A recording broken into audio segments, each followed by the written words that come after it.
नमस्कार विद्यार्थी मित्रांनो, तर पहा आपल्या समोर आज शेकडेवारीचा प्रश्न आहे.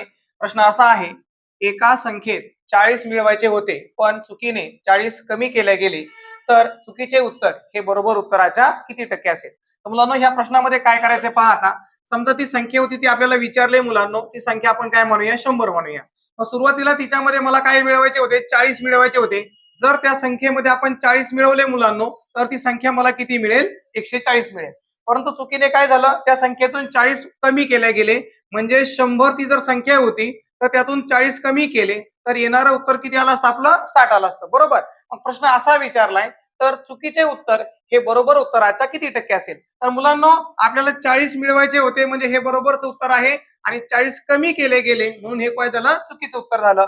तर प्रश्न असा आहे, आता चुकीचं उत्तर मुलांनो, मग चुकीचं उत्तर समजा किती आलंय, 60 आलंय. आणि हे म्हणजे काय असतं, बरोबर. हे बरोबर उत्तराचं किती टक्के आहे असं विचारलं.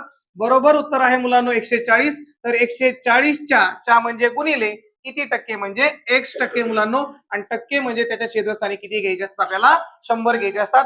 ही झाली मांडणी. मग आता कसं सोडवायचं पहा. शून्याला शून्य काय झालं मुलांनो, कॅन्सल झाला.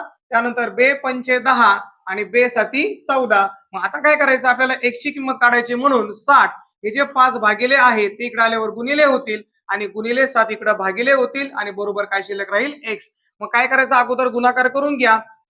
5 सक 30 झाले मुलांनो, वरचा एक शून्य म्हणजे 300, आणि त्याला भागिले किती आहेत, 7. मग 7 ने 300 ला भागायचं, 7 एक 7, 7 चौक 28 झाले मुलांनो. किती उरले, 2. दोनावर शून्य घ्या म्हणजे 20 झाले. तर 7 दुने 14. आता 20 मधून 14 गेले, 6 उरले मुलांनो. 6 ला भाग जात नाही म्हणून काय द्यायचा, पॉईंट द्या, आणि 6 वर शून्य घेतले म्हणजे ते झाले 60. तर मुलांनो, आता 7 8 56 झाले. पुन्हा उरले मुलांनो 4. आता त्या ठिकाणी शून्य घेतला म्हणजे 40 झाले. तर 7 5 35 असा त्या ठिकाणी भाग गेलाय मुलांनो. अजून त्या ठिकाणी 5 उरले, पुढचा भाग दिला तरी चालेल, किंवा दशांश चिन्हानंतर 2 घर काढले तरी चालतील. म्हणजे x बरोबर 42.85% हे त्याचं उत्तर आहे. याचा अर्थ चुकीचं उत्तर हे बरोबर उत्तराच्या किती टक्के आहे मुलांनो, 42.85% आहे.